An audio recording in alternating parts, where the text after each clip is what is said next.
Fala, galerinha, espero que esteja tudo bem com vocês. Galera, hoje eu quero compartilhar e pensar com vocês sobre como a gente pode definir metas, o que esperar de determinados KPIs, de forma prática e descomplicando alguns conceitos estatísticos, né? Bom, eu gosto da ideia de pensar na meta SMART, tá? Essa é uma estrutura em particular que carrega conceitos extremamente modernos e produtivos para as equipes, né? Então, eu gosto de usar ciência e estatísticos para resolver essa, invocando essa abordagem. Eu vou abrir o notebook aqui para pensar com vocês em relação a esse desafio, né?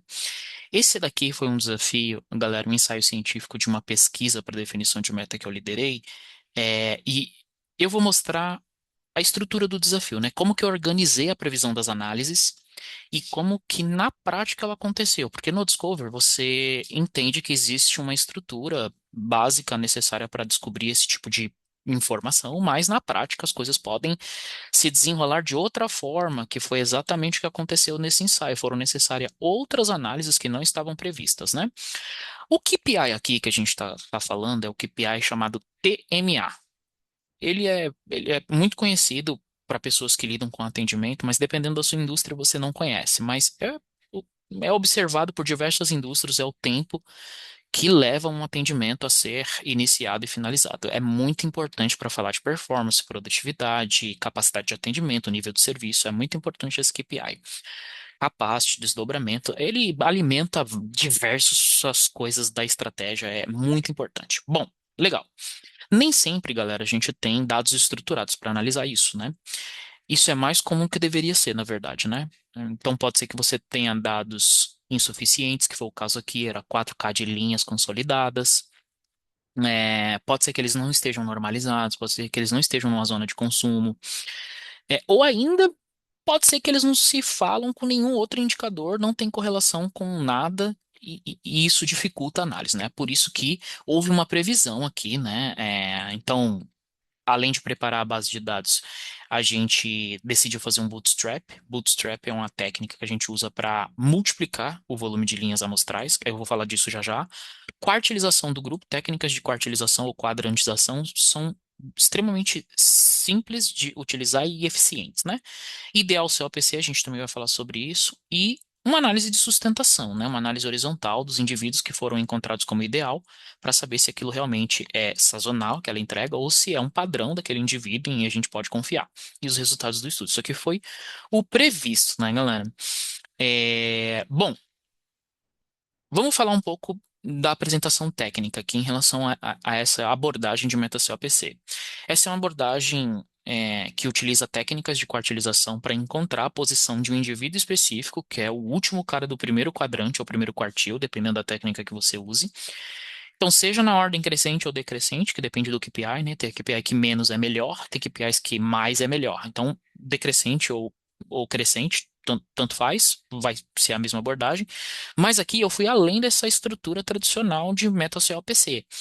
Eu vou mostrar como eu utilizei um conjunto de técnicas para identificar o melhor caminho de aplicação de MetaSmart, aliando o CLPC com estatísticas de dados, que é o ensaio científico aqui que eu quero mostrar para vocês. Então, a primeira delas é o Bootstrap, né?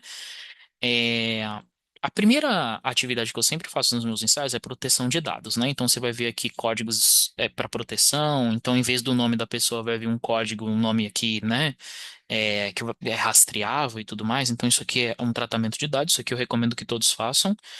E eu fiz o Bootstrap. O Bootstrap é basicamente uma forma de gerar amostras adicionais a partir da base original, criando dados sintéticos, né? Mas com a mesma distribuição original, né? E isso permite expandir a base. Nesse caso aqui saiu de 4.000 para 150 mil linhas e ajudou demais na consistência, em enxergar coisas que na base original a gente não enxergaria. Então, com essa base expandida, eu pude comparar a performance utilizando essas técnicas com a base original e a base Bootstrap, a base expandida, né? E aí consegui validar algumas conclusões e tudo mais, né? Bom, a primeira tentativa foi invocar seu APC, pegando a performance do último indivíduo. Então você vai ver aqui a quartilização, ó, e a partir sem bootstrap, base original, né? Então a partir disso eu invoco o indivíduo que apareceu como no último lugar do primeiro quartil Essa é uma decisão interessante, porque você descarta o outliers positivo, né, que é uma performance utópica, mas pensar no último cara do primeiro quartil é uma meta alcançável, smart. Mas eu precisava carimbar isso daqui, que é a validação horizontal, né? Ou seja, aquela performance ela vai ser uma referência, se for sustentável, observando outros KPIs do indivíduo, ou é uma performance sazonal? Ele entregou aqui, você vê nomes distintos aqui, então são pessoas distintas. Isso é curioso. Aqui, nesse ensaio, invocando só a meta COPC, o ensaio trouxe uma meta de 7 minutos e 44, né?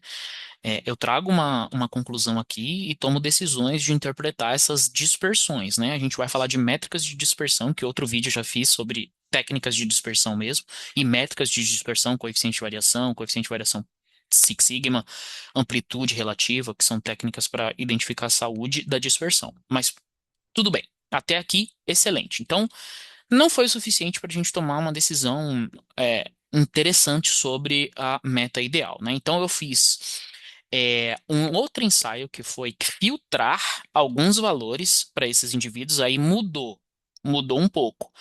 Eu utilizei filtro de média, né? Então tô falando o seguinte para o código: printa para mim as pessoas que estão na última posição do primeiro quartil, desde que o resultado de qualidade e ligações atendidas estejam igual ou superior que a média. E aí você já tem um indivíduo que apareceu em duas linhas de meses diferentes, né? Já é um resultado interessante.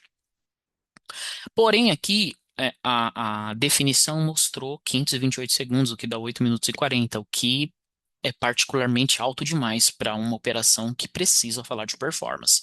Então não foi o suficiente. Então percebam, galera, que lá no Discover eu previ um volume de análises necessárias. E o decorrer da análise está mostrando que eu vou precisar ir muito mais a fundo para tomar uma decisão minimamente assertiva, né? Bom, fiz a metrificação de dispersão a partir desses dados para entender qual é a saúde de dispersão desses KPIs. E aí eu fiz coeficiente de variação Pearson, Six Sigma, amplitude relativa, e descobri que esses dados são voláteis demais, né? E aí a decisão era entender a maturidade desses KPIs a partir de técnicas que não estavam previstas, né? Então eu fiz um ensaio de Bootstrap, entendi se no Bootstrap o resultado seria diferente, ele trouxe outro resultado, inflando bastante o que seria de TMA ideal, aqui ó, uma base de 14 minutos de TMA ideal, o que realmente dobrou, né? Ele superestimou no Bootstrap. Então, baseado nisso, eu desenhei outras necessidades. Então, foi necessário pensar em histograma com Kernel Density Estimate, né, que é o KDE. Eu vou falar sobre isso. Um box plot por mês. Também foi necessário pensar em Empirical Accumulative Distribution Function, que é o ECDF, né? O QQ-Pilot também, e outras técnicas que são essas daqui que eu estou te falando. Aí eu vou para uma de cada vez. Aqui eu separo a base original e a base Bootstrap, a base expandidas, para dar uma ideia de cauda, né? Quanto mais longa a cauda, mais outliers a gente tem, mais dispersão isso pode atravessar a meta ideal, né? Aqui você vai ver o boxplot revelando que a base original aparentemente parece normalizada, mas no Bootstrap você vê bastante dispersão, né? Isso ajuda a gente a entender e identificar possíveis outliers, o que se comprova nas análises de cauda iniciais do histograma KDE que a gente fez. O histograma normal normalmente não vai te dar perspectiva de cauda. Aquele lá que eu mostrei dá uma perspectiva de cauda, mas tem uma análise específica para isso. Aí aqui, galera, isso aqui é incrível, tá? O ECDF, né, que é o Empirical Cumulative Distribution Function, ele serve para mostrar a probabilidade acumulada de observações. Então você tem as casas de segundos, né, de TMA e o quanto se acumula. Então perceba que aqui existe um comportamento que ele tende a trazer a operação lá para cima. É, então essa distribuição tá fora de padrão, né? Então, você vê aqui na base Bootstrap os mesmos comportamentos, e aí a gente foi para um QQ-plot, que serve para a gente entender e verificar se os dados seguiam uma distribuição normal, né? Alguma coisa fora do padrão. Aqui houve um fracasso na base Bootstrap, eu gosto de deixar os fracassos no notebook. Para questão de aprendizagem minha mesmo, né? Aí eu fiz alguns tratamentos, coloquei um mínimo necessário para a base Bootstrap, porque os dados estavam se repetindo, e aí o Bootstrap revelou que de fato não existe uma distribuição normal, né? Você vê aqui pelo comportamento desse QQ-plot aqui. Bom, legal. Baseado nisso, normalmente acompanha o QQ-plot uma análise de assimetria e curtosa, né? Para a gente entender se os dados estavam realmente inclinados com uma distribuição anormal, influenciando diretamente essas decisões, né? E aí os resultados aqui são categóricos em relação a isso, ou seja, eu precisava continuar com a análise. E aí a gente foi para uma análise de cauda, né? Para dar uma ideia de amplitude dessas caudas, descobrir power law, a gente conseguiu entender quais são os elementos mais significativos e quais deles têm menor impacto, e a partir disso a gente fez uma análise de janela móvel, né? A janela móvel, com 7, 14 e 30 dias, ajuda a gente a entender qual o comportamento padrão que se espera nos primeiros 7, nos primeiros 15 e no mês inteiro. Então a gente descobre aqui aonde existe maior variação, suavização de média móvel, tempo fundamental, quando a gente fala de volume de dados pequeno, isso aqui é incrível, né? Então, se você tem no início do mês negócios que explode de ligações, explode de atendimento, isso vai aparecer. Sazonalidade, por exemplo, entramos no processo de Receita Federal. Significa que os clientes vão pedir ajuda para emissão de comprovantes, coisas desse tipo. Pode ser uma sazonalidade que apareça aqui também.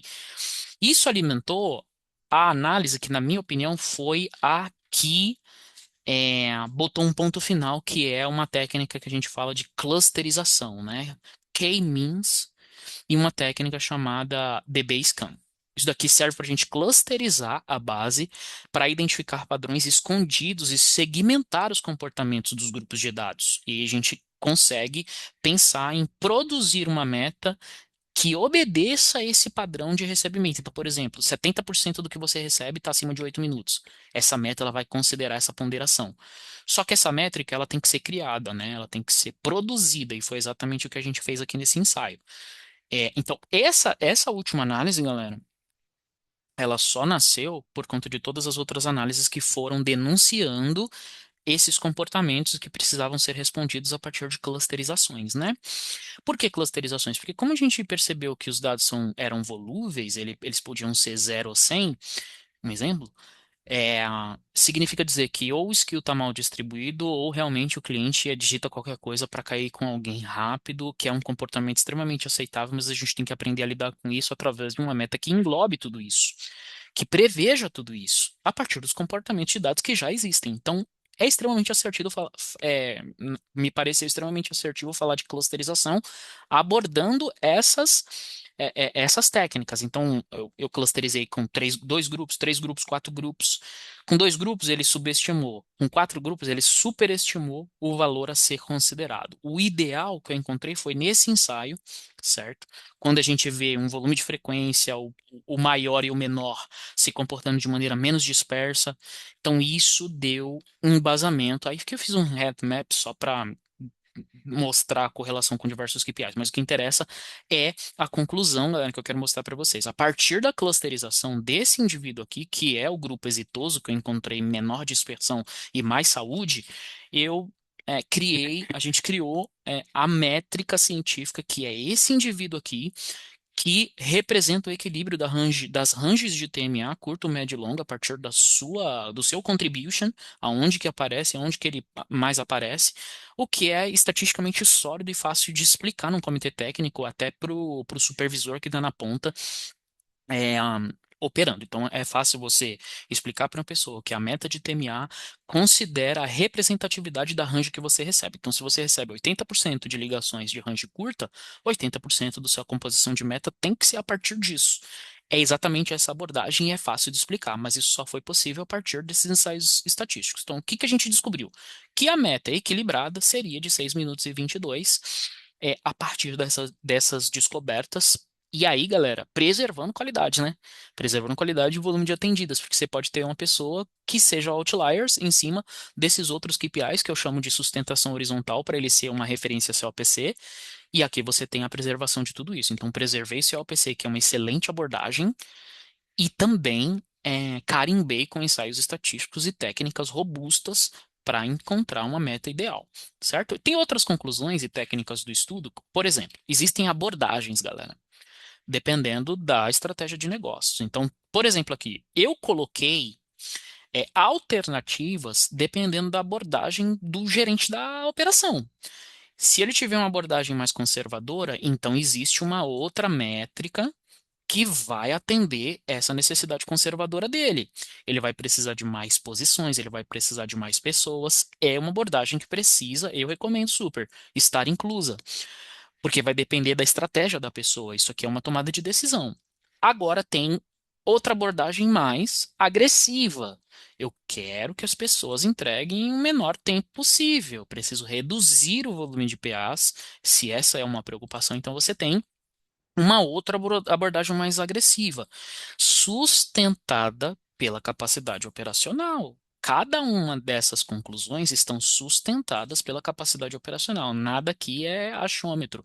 Tudo isso daqui é com base na performance dos dados que já existem. Então, é possível você entregar uma meta agressiva? Sim, é possível você chegar nesse indicador aqui. Isso vai depender das ferramentas, dos recursos que você vai dispendiar para que isso aconteça.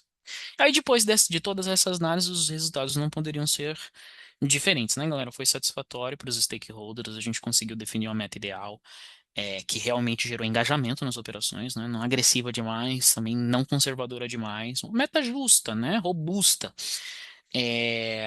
Segundo, a gente construiu um mapa claro da operação, levando em consideração a volatilidade dos dados, né, e descobrindo clusters que indicam comportamentos específicos de grupos dentro da operação, coeficiente de variação Six Sigma, coeficiente de variação Pearson, que ajudou a gente a virar canhão para letramento, desenvolvimento. E por fim, a gente conseguiu identificar oportunidades de aprimoramento nos skills da árvore de atendimento, né? Ou seja, deixar mais claro para o cliente, simplificar a jornada, e diminuir o alcance disso, o volume de opções.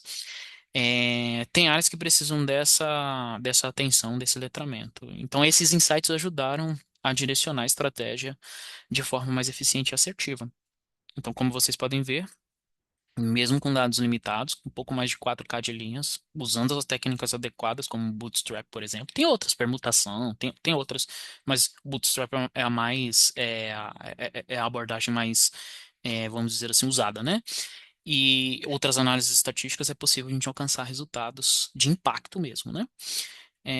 Então, agora é sua vez de aplicar essas técnicas aí, tirar suas próprias conclusões. Espero que você tenha gostado. Desejo que tenha é, feito sentido para vocês aplicarem isso daqui. Valeu, galera. Bom trabalho. Até a próxima.